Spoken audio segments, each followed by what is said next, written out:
You were in the butchery class the other day, right? Oh, hell yeah. Ways it pays, baby.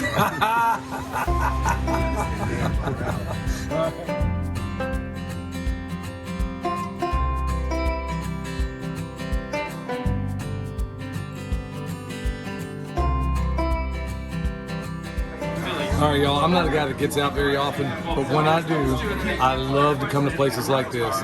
And I'm speaking to all the other people that I know that are just like me, that feel like, hey, you got to stay put. You feel like you can't go anywhere. You feel like you can't do much, and you feel like you got to stay put. But there is something deeply feeling inside you when you get out here and you exchange ideas with people that are honestly extraordinary, and all the different things they're doing, many of which I didn't know about. We're going to go take you along with us, go talk to some of these folks. All right, this young man is extraordinary. Cool in so many different ways. What's your name, bro? Davis. Davis. Okay, what's special about you in terms of what you're carrying on you right now? Carrying a gun. That's right. You know how to use it? Yes, I've taken several tactical response classes. How old are you? Yes. How old are you? 13. 13, and you know how to use something responsibly, right? Yes. How cool. So this young man, there's a lot of other wonderful things he's doing out here, but this is what you see out here. William was driving to school at 14, so don't tell me that these younger people can't do things that people think they're not capable of. It's a real joy to meet you, my man. Thank you. All right, guys, so if you want to check out my channel, it's 8 Bear Adventures, letter 8 Bear Adventures on YouTube. A lot of you people already kind of know who this is, but tell us what you do, brother. Hey man, so I'm Drac. These are my robots. I make custom toys, toy components. Chances are if you bought a toy blaster in the last 10 years, I had something to do with it. But, you know, as opposed to the things that you buy at Target, these things hit a lot harder, fire a slightly different kind of dart. These are smaller Nerf-style darts.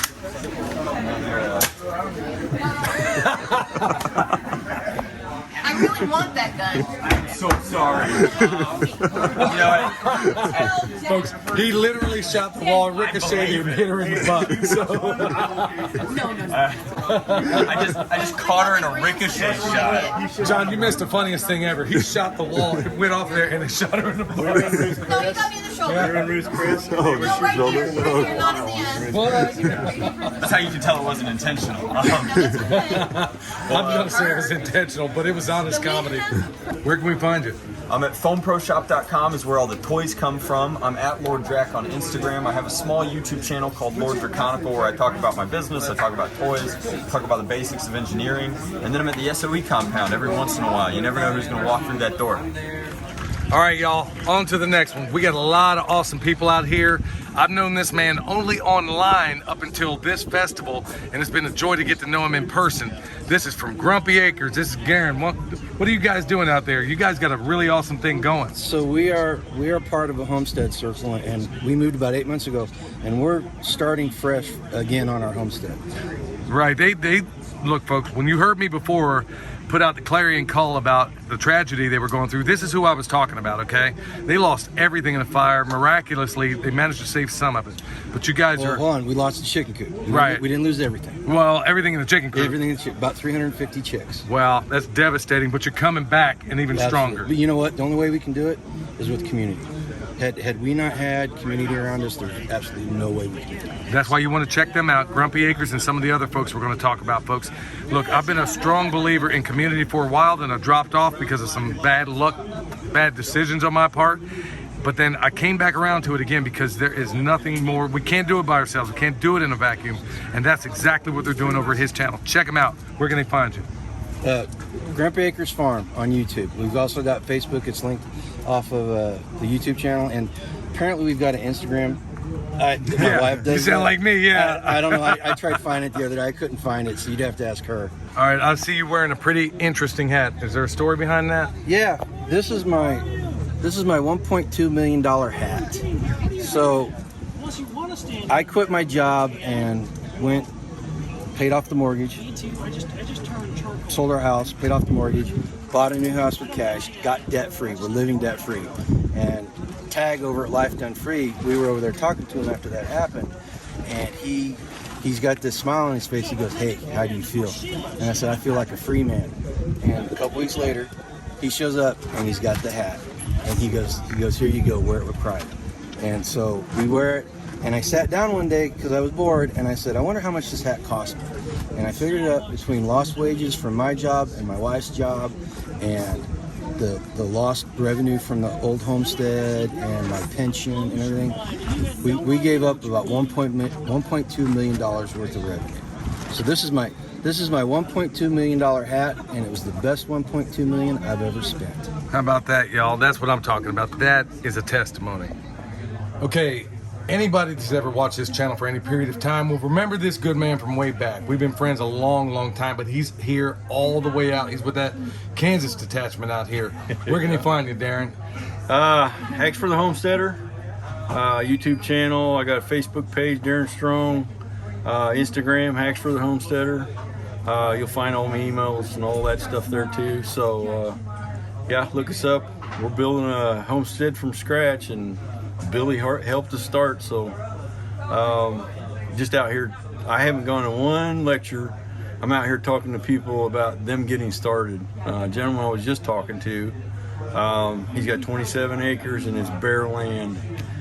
He does have power to it, but no water, so we're talking water catchment. So yeah, everybody's learning and exchanging information. So look us up, look him up. Well, his claim to fame, y'all, he's going to be too modest because he always is. This is the guy I go to with problems that I can't solve or I don't necessarily have it in my wheelhouse to solve. And I don't care what it is. Hacks for the Homesteader. He's still working on building this channel, but he is somebody you want to check out because, like I said, when we have problems, and he's kind of one of the unsung heroes in a lot of what we do, because whenever there's a technical difficulty, things that, and you're going to see him here, and we're going to fly him out actually here in a little while, before too long, to help us with a problem that he is exclusively able to deal with. Actually, a number of problems, but. Tell everybody what you're doing back there. There's a community you got going out there. We've been working with Grumpy Acres Farms, tagged with Life Done Free. All the boys at EMP Shield work down there. We have campouts every year, twice a year, so everybody gets together, and that's been growing like gangbusters. But we'll have a community get together like we did at Garen's place at Grumpy Acres.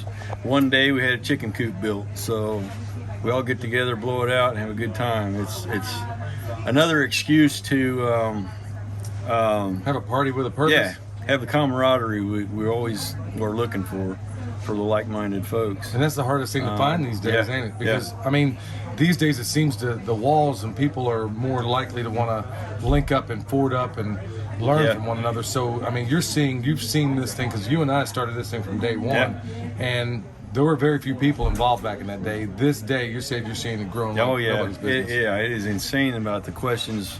You mentioned you're growing a potato, and they go, "Oh, what?" You know, they're hungry for that information. I don't know if he said it, but I'm usually the roadie that's doing all the stuff in the background for everybody. So he's that's why I'm saying he is a guy you want to know. Believe me, in so many different ways, whatever your problem is, I guarantee he's got a legitimate answer. In fact, he came out there, we were talking one time just recently about when he came out to my place, looked at the chicken tractor on steroids one time, and then came up with an idea that would make this thing about 10 times easier. It'll be easier for the 4-foot old lady that wants a few chickens in her yard but can't build the compost because it takes so much strength. Stuff like that. I was told one time from an instructor that I have a defective gene. I need to embrace it and use it, and I'll make a living doing it. And I've kind of embraced it, so I'm a dysfunctional. Yeah, that defective gene. That defective gene. We find a lot of those. I think different than everybody else sometimes. And it's a wonderful thing because when you see that narrow band, and this is the value of community, right? So when you have that narrow band, when you have a project or something you can't seem to get past, it takes somebody like this 2 whole seconds to look at that project and say, look, you just change this one thing, this thing could go a whole lot easier, right? Yeah. So that's the value of community. Remember, check it out, Hacks for the Homesteader. One of my best friends, y'all. Let's move on. All right, y'all, I'm out here. I'm in John's Jungle Palace of Love. This is one of the most eclectic places I've ever been in my life. And I'm with Niti and Nick Ferguson. Many of y'all probably already know a lot of these folks. It's cool for me to actually put a face to the name in so many different ways, and this is how many cool people are out here. So let's start with you, Niti. What are you doing? I know it goes without there's a lot of people out there that don't know who you are and the awesome work you're doing. Tell everybody. So what I'm doing is actually I'm the catalyst to reestablish the small family farm food system. And the way that I want to do that is to help people understand what food freedom for health independence is. And it's great that I'm doing this with him because he is working on feed freedom, which is part of the food freedom aspect of the work that I do. And we are actually going to be having our first conference this October. People have been asking me how they can have a food church, how they can do their own food church, and I want everyone to have a food church. In fact, I feel like for every 100 families, there should be their own unique food church, maybe even every 50 families, because that's about how many farms we also need. We need at least 4 farms anchoring every single food church minimally. And I'm talking about a multi-species farm, not just a, Not a monocrop of anything. no monoculture, like I don't need a chicken farmer. I need somebody who is doing multi-species and plants with animals, because you can't have plants without animals. Yep. Thank you for saying that. Yeah. You cannot have absolutely. plants. Oh, here's the You tip won't have a with- healthy ecosystem. No, let me just say this too. I came into this because we had a child diagnosed with cancer. I wrote a book about it. I don't really talk about it anymore. It's too much for me to talk about, but read it. It's in context and you can understand what our entire story is if that interests you. But what I know for sure is there is more life in death. There is more life in death. And the biggest lie that is being told right now is that we are supposed to not embrace and value death as in the war against meat. So I'm also doing a series that is going to be on my YouTube channel. I do my YouTube very seasonally, so you may just not see me as often as you see a lot of these other amazing people. Now, where can they find you on YouTube? They can find me at Niti the Farmacist. It's NITITHEFARM, like farm, ACIST, pharmacist. Because you can't have medicine. I cannot be, I'm also a lifestyle coach, and I don't say a health coach or a nutrition coach or whatever, because it's a lifestyle, it's a holistic approach. And because we're going to talk, if you're coaching with me, I'm working with you on your mindset and everything that goes along with that, including, and normally I coach a lot of families. I don't just coach individuals, because a family is who needs healing. It's never just I find a lot of these people who they're like, my husband, my wife, my sister, my brother, my child, and they just want to treat this one somebody. It's the whole family it's a whole that unit. needs to be treated. It isn't the one somebody. And I honestly don't like to work with the onesies. I like to work with the whole family. Well, it sounds like holistic is basically all encompassing to everything you do. It is. So that is so awesome. So Nick, let's tell them one more time where they can find you, and we'll. Yes. So you can go to actually foodchurch.org to get all my links. So foodchurch.org, or if you go to Niti the Farmacist on Instagram, on YouTube, and on Twitter, I don't really understand Twitter. I'm on there. I just don't really know what I'm doing. So sorry about that. We'll link it all down below. Correct. So everybody knows who this is. If you don't, you need to find out where can they find you, Nick? Homegrownliberty.com, and I also have rareplantstore.com. All right, so what are you doing? I know you're going to be doing a talk out here if you haven't already. Yep. And you live in a very, very, I thought it was hot out here, but I know where you're living is very hot. Where we live for now. Yeah. I'm looking at property in Tennessee, looking to possibly move to Tennessee right now. I love the hills, so and I'd like some more land to kind of get a little bit more going on the homestead. That's right.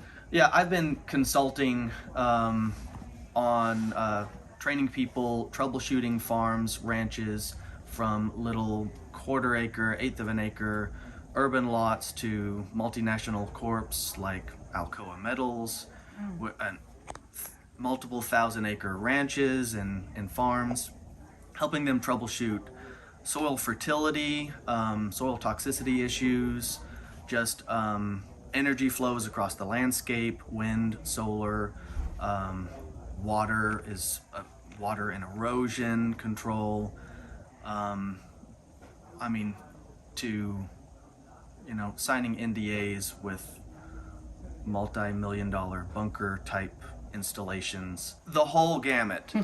So what are you teaching people out here specifically? I mean, you definitely have a wide hat and you're doing a lot of things. So right. What is it? What's the big message you're trying to convey? Not necessarily out here, but in general. Yeah, in general, my mission in life is to prepare people and help them get to a place where they are food secure and independent of the major food corporation system.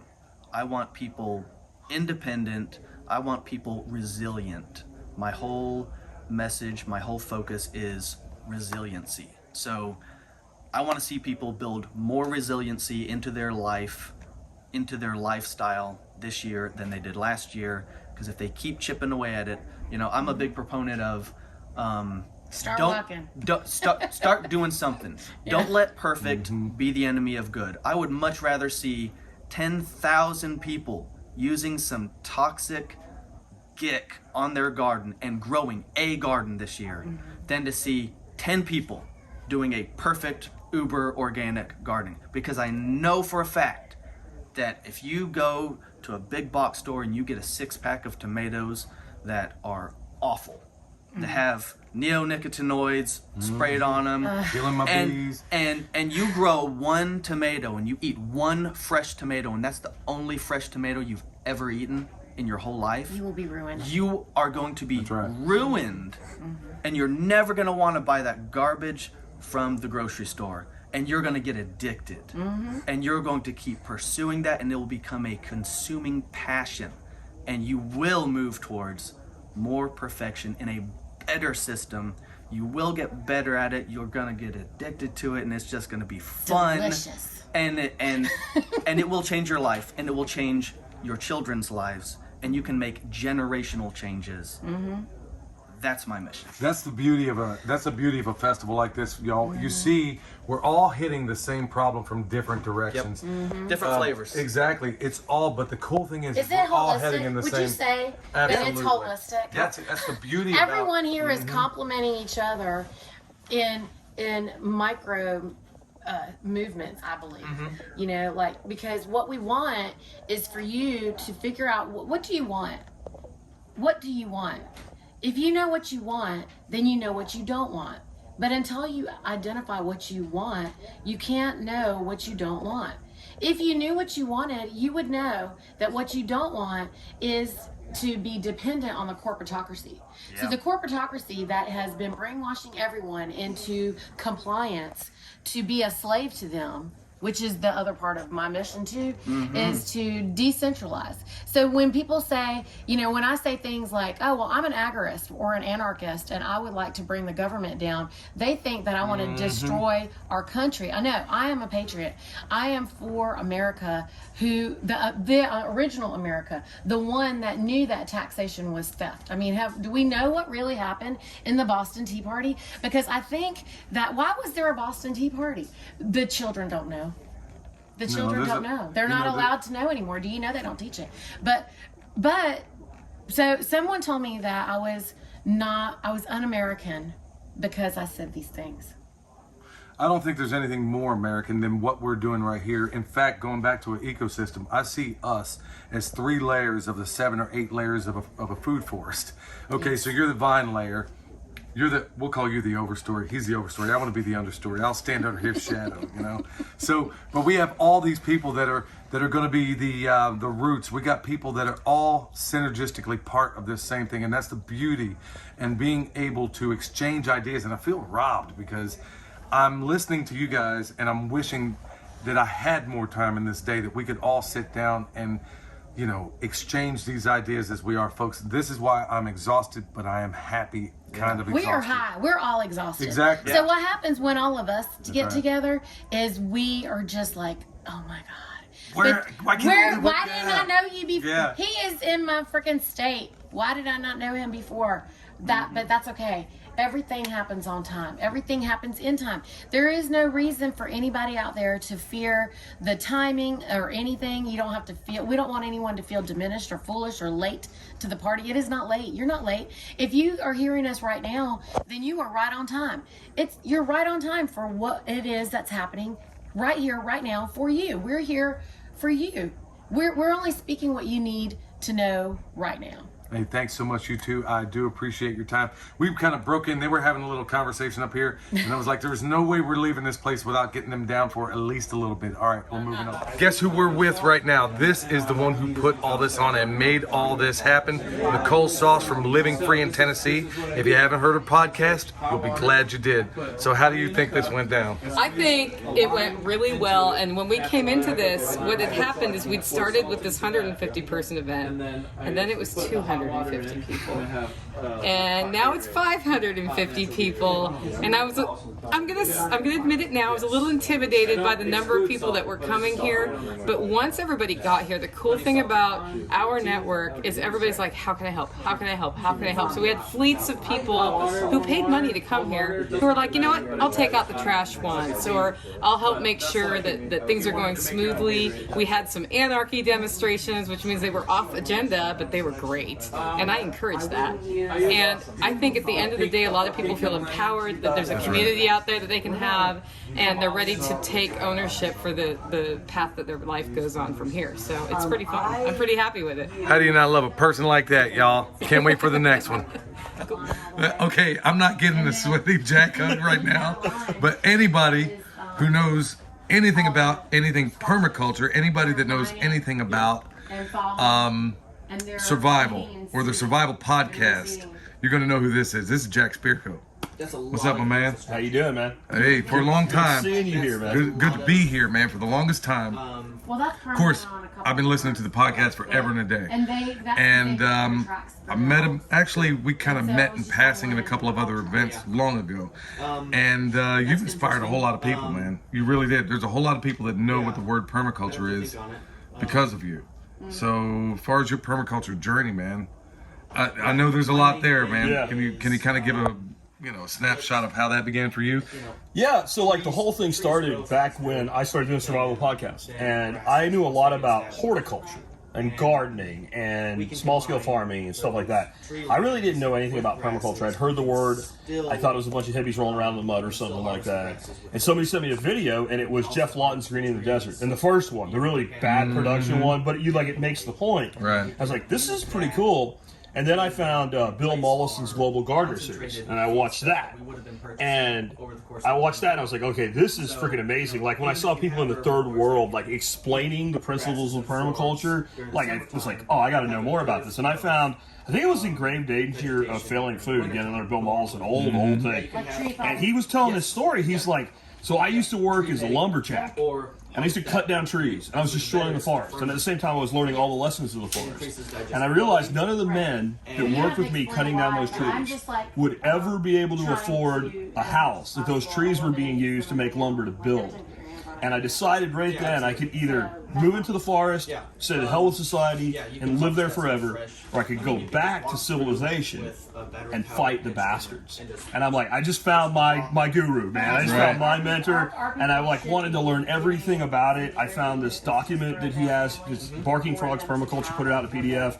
It's like 150 pages, just a transcript of him which was better for me, because I hadn't tuned my ear to Australian yet, so I couldn't understand him. Yeah. So I read this thing like 19 times in like 3 weeks, over and over. 4 years later, I found myself on stage with people like Jeff Lawton, Alan Savory, Paul Stamets and stuff like that. And it became like a big piece of what I teach, but I think I'm like, in permaculture, I'm like the guy that's in permaculture, but it's not my only thing. Like, I took permaculture into lifestyle design. I took it into business, because I realized, like, if it's a design science, and it really is a design science, if it meets that criteria, though, then I should be able to use it to design anything. So I've designed my business on permaculture principles, and that doesn't mean we grow trees outside my office. It means that, like, we treat people that way. Earth care, people care, and return of surplus. Like, I run my business that way. An entrepreneur that takes all their surplus and buys shit with it, doesn't reinvest in the business, we're going to go bankrupt. Right. But it's the same principle. We teach 8 forms of capital. We put it into the podcast. Every problem I look at, okay, here's the problem. What's the solution? And this all actually works. It's insane, but it all actually works. It does. You know. Can you repeat that third ethic real quick? Return of surplus. Okay. or setting limits to population and consumption. Which How do you see it? How do you see it? Because that's so well, I controversial. think both of those are the same, right? Like, it's the whole fair share shit. Like we're gonna redistribute the surplus. This is stupidity. This is stupidity. So whenever I have any system, if I take the surplus, I don't care to what end. I don't care if it's charitable or I don't care if it's predatory. If I redistribute my surplus, then I have a mining operation. It's the very definition of mining. I dig a hole in the ground, I take the piece I want, and I put nothing in place of it, right? That's mining, and mining's bad, right? So if we're going to be in a permaculture situation, we should be in horticulture, we should be farming, we should be cultivating. So what is my surplus when I feed a chicken? Chicken shit. Do I want to? Well, what does Tyson do with chicken shit? It exports it. It's a problem. We got to get rid of it. What do we do with chicken shit? We incorporate it into our compost and we put it back in. You do that with everything. You do that with everything. Everything that you produce in surplus, you return it to the goal, the first two, right? So we take our surplus and we return that to the system with the goal of taking care of the earth and taking care of people. I get a lot of shit for this from the purple breeders, is what I call them, right? Goodness, yeah. Right? And like, no, you just don't want to share. Well, sharing only comes from a place of abundance. So the first thing I have to do is I have to create abundance. And then the way that ethic was originally written was setting limits to population and consumption. And that sounds like eugenics and depopulating Earth. No, it's just common friggin' sense, right? So if I have 10 acres that I'm farming, I never knew that could be and there's a limit to how many cattle I can put on that 10 acres before I start eviscerating the land. And there's actually, I need a certain number of them to do the work as well. Like there's a balance there. If it's chickens, I have a certain number of chickens. And if it's people, we can move a couple families in there, but we can't put, 8,000 people on 10 acres and we can put a skyrise in or whatever, but we can't ever support them from the land itself. So the three ethics actually came from indigenous populations. That's right. And so Mollison looked what was a unifying message, and it's weird that anybody turned it into a divisive one, and said, what are the common threads? If I go to the indigenous people of Hawaii, the indigenous people of Australia, the indigenous people of the Sudan, and what's left of the remnant of indigenous people of North America, what were the common threads? And it was something like, I think it was something like over 300 either existing cultures or the legacy of them that were rained through, and then they came up with like 100 things, and then they scaled it down, and they distilled it down to those three things. And to me, any division there is because somebody wants it, not because it's there. Well, today that division is the reason why William asked you to repeat it, because it's one of the big divisive things right now when it comes to that fair share. So going to there's a faction out there, and I'm sure you're aware of them, that feel like they ought to be the ones deciding how. Yes. So it comes down to who decides how that's distributed. Like that Milton Friedman thing, the 4 ways to spend money. Yeah. The most efficient and best way of spending money is me spending my money or my resources on my interest. Yep. Where cost and quality both matter to me. Yeah. So it was a rhetorical question to a certain extent, knowing enough about what you talk about. Yeah. I knew where you were going to come down pretty much on that third ethic. So thanks so much, Jack. For those out there who don't know where to find you, where can they find you? thesurvivalpodcast.com. Just go there, and we have over 3,100 episodes of the podcast now. Tons of YouTube content. We've been doing this. We'll be 14 years old on the 20th of June this year. How cool is that, y'all? So there's a lot of people on this planet that know what the word permaculture means. Thanks to this good man. It's been a real pleasure. Thanks a lot, bro. Cool. All right, moving right along, y'all. You find it all right here. We have 3D printing. We have a young man that's carrying, and he's awesome. Okay, now we are here at something that I got from Michelle. Now she's going to find out. Well, actually, we almost traded. She got bone sauce from me, and I got some, what do you call that again? This is body butter. Body- The one he got is called Hey Honey. It's got organic beeswax, organic honey, shea butter, and all my products have comfrey in them, which you're the comfrey master. You guys know all about comfrey if you follow Billy. So, tell everybody what your name is and where they can find you and what you do, because honestly, her products are so cool that you don't have the benefit of just, you can't just leave this stuff anywhere. So why don't you tell us about that? Because I was going to take this stuff and put it in my booth, which is outside. I can't do that. You cannot, because I do not use any stabilizers or any fillers. My body butters are free of water. So if you get body butter, you'll know that when you get it from the CVS or a drugstore or a high-end market, you're more likely to see water as the first ingredient. My body butters have no water at all, so they're super concentrated, which means I don't have to use a chemical stabilizer or preservative. There's no water for bacteria to grow in. All of my products contain comfrey. They're all made by me, by hand. I grow lots of other ingredients myself. I grow the mint that are in the rosemary mint and the enchantment. I grow the lemon balm and the verbena that's in the lemongrass. Since there's no stabilizers, it will melt if you leave it out in hot weather, and it will re-solidify. The texture will not be as glamorous and wonderful, even though the product will still be effective. I can be seen on Instagram and Facebook. It is Homestead Glamour. If you guys want something that's homestead made, artisan, organic, healthy, and yet beautifully packaged, you gotta check me out. Thanks. Yeah, that's what I'm talking about, y'all. So moving on, but honestly, I can't wait for Michelle to be blinging like a disco ball with some of this stuff. This guy is kind of a legend in the circles he runs in, and you want to know about what he does too. His name is John Bush. He doesn't really remember me so much, but I do remember him because he's been at this a very long time. And back when I lived in the Kansas City area, he came through one time and I heard the man speak and I was blown away with all the things. And you lit a lot of fires, man. You really did at that. You've done so many of those things. I'm not sure you remember exactly. Is it Nullify Now? Yeah. You Michael were there Bolton, for that. Tom Woods. Yep. You were there for all that, and I was there too. Actually, I was the MC for that event, but he doesn't remember that. And it's all good. So what are you up to these days? Well, I started a business called Live Free Academy, and what we're doing is online courses, workshops, in-person events. And so we're just helping people to sharpen their skills when it comes to cryptocurrency, decentralized technology, entrepreneurship, money, wealth. A lot of people are real weird about money. It doesn't have to be that way. And then exit and build strategy. That's what we're really leaning into. The idea that if we want to change the world and create more freedom, we got to exit those systems that are centralized, coercive, corrupt. The banks, the government schools, the pharmaceutical industrial complex, relying on the grocery store, exit all that and build the alternatives.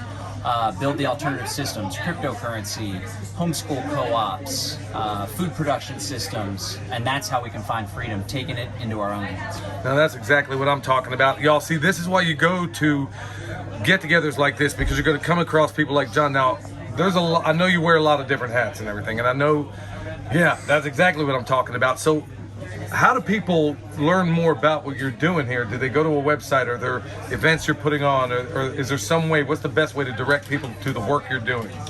All right, well, the next event that we're doing is all about homeschooling. It's critical that we equip the next generation with the tools and knowledge necessary. Also, just empowerment and confidence, really, it comes down to a whole lot. So we're doing a homeschooling workshop. People can learn more at livefree.academy/homeschool, livefree.academy/homeschool. That'll be online and in person in Bastrop, Texas. And then if they want to follow me or check out the podcast, livefree.academy is our website. And of course, we're always doing the Freedom Cell Network. We got over 33,000 people. It's just all about bringing together people to work together in small groups on common problems, working on projects, all the stuff we talked about today. We've created a network to help empower people to do just that. And then the small groups link up with other small groups, and before you know it, you got a network of 33,000 people, which is what it is. So it's pretty cool. Awesome, man. Thank you so much for talking to me today. Montana sheep. All right, y'all. Here it is. Everybody's all done. Practically, I'm here with the crew from EMP Shield. You know who this is. Where's Grump? Right behind you. Oh, okay. There he is. Big old polar bear behind me right there, y'all. So here it is. Remember, check out all these channels, y'all. These are people I watch. These are people I go to get some of the awesome information I get. Okay? And you know what? Take a little time, go out to some of these festivals. You're going to be glad you did. You're glad you did, right? You can't get a charitable view of the world around you by vegetating on the couch watching this YouTube video. So check them out. Check out EMP Shield. Check us all out, y'all. Till next time, this is Billy from Perma Pastures Farm, along with the crew out here. We'll see you next time.